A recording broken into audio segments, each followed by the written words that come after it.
अस्सलाम वालेकुम। Mohammad Iqbal Khan, advocate with new legal lecture. आज का जो हमारा लीगल लेक्चर है वो है ingredient of malicious prosecution. Malicious जो प्रोसिक्यूशन, अगर कोई पार्टी दूसरी पार्टी के खिलाफ झूठा केस फाइल करती है, एफआईआर दर्ज होती है, तो उस सिलसिले में अगर वो एक्यूट हो जाता है तो उस सिलसिले में कोर्ट ने कुछ रूल्स जो है वो फ्रेम किए हैं कि वो कौन से इंग्रेडिएंट हैं। अगर ये इंग्रेडिएंट पूरे होते हैं तो जो मुतासरा पर्सन है जिसके खिलाफ एफआईआर दर्ज की गई थी, जिसके खिलाफ झूठा केस फाइल किया गया था, वो उसके खिलाफ जो कार्रवाई कर सकता है। उसके खिलाफ डैमेजेस का मॉलिशियस जो प्रोसिक्यूशन है, मेलिशियस प्रोसिक्यूशन जो उसको दी गई थी, उसके इवज जो है वो उसके डैमेजेस जो है वो क्लेम कर सकता है। डैमेजेस के लिए कोर्ट में केस फाइल कर सकता है, ये उसको राइट है। उसके लिए देखिए दो हम रूलिंग है उनका सहारा लेते हैं। इन रूलिंग्स में जो है वो एक इंग्रेडिएंट दिए गए हैं कि अगर वे इंग्रेडिएंट ये पूरे हैं तो इंग्रेडिएंट के बेस पर आप कोई फॉल्स आपको अगर कोई केस में फंसाता है, अगर झूठी एफआईआर दर्ज करके आपको फंसाता है, अब उसमें आपको डिफेंड करना पड़ता है, आपको जेल हो जाती है या फिर आप बेल भी ले लेते हैं, आपको कोर्टों के धक्के खाने पड़ते हैं किसी झूठे केस में, तो अगर आप बरी हो जाते हैं तो फिर आपको ये अख्तियार बनता है उस शख्स के खिलाफ आप डैमेजेस क्लेम करें जिसने आपको एक झूठी एफआईआर किसी झूठे केस में फंसाया है।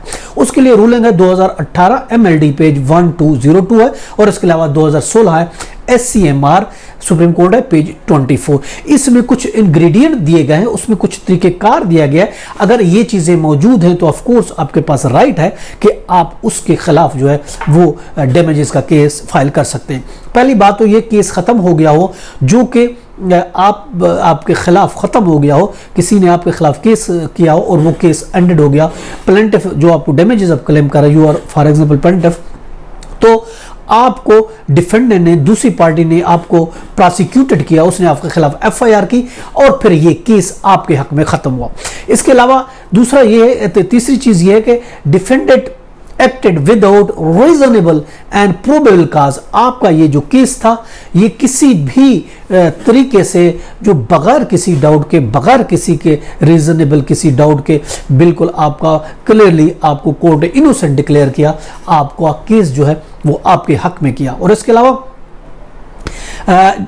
आप जो थे, जिसने आपके खिलाफ केस किया था, वो एक्चुअली उसने जो है ना आपके खिलाफ जो केस किया उस बेस पर आप उसके खिलाफ ये डैमेजेस क्लेम कर सकते हैं। और जो प्लीडिंग थी, जो प्रोसीडिंग थी, जो केस जो चला था, वो interference with the plaintiff liberty and also वो जो है आपको ये कहा गया कि आपकी जो रिपुटेशन है वो इफेक्ट हुई और ये केस इस बेस पे खत्म हुआ कि आपको उसने आज़ाद कर दिया।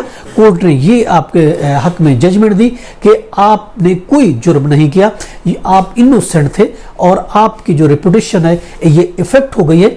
और जो दूसरी पार्टी जिसने आपके खिलाफ एफआईआर दर्ज की, उसने आपकी साख को, अपनी इज्जत को, आपके नाम को नुकसान पहुंचाया है। तो इसलिए आप जो है उसके बाद जब आप केस फाइल करते हैं, ऑफ कोर्स तो आपका राइट बनता है कि उससे डैमेज क्लेम कर सके, क्योंकि उसने झूठा केस किया था, कुछ साबित नहीं करा, विदाउट रीजनेबल डाउट के अलावा क्लियर आपको कोर्ट ने क्लियर चिट दे दी, क्लियरली कट से आपको इनोसेंट डिक्लेयर किया, जजमेंट आपके हक में दी। तो ऑफ कोर्स चूंकि आपकी इज्जत, चूंकि आपका नाम, चूंकि आपकी साख को नुकसान पहुंचा, आपको कोर्ट में धक्के खाने पड़े, वकील करना पड़ा, हर कोर्ट केस में आना पड़ा, प्रोसीड करना पड़ा, उस समय तो आपको जेल भी जाना पड़ा। तो इससे आप जो है वो क्लेम कर सकते हैं डैमेजेस उस पार्टी के खिलाफ जिसने आपके खिलाफ झूठा केस फाइल किया।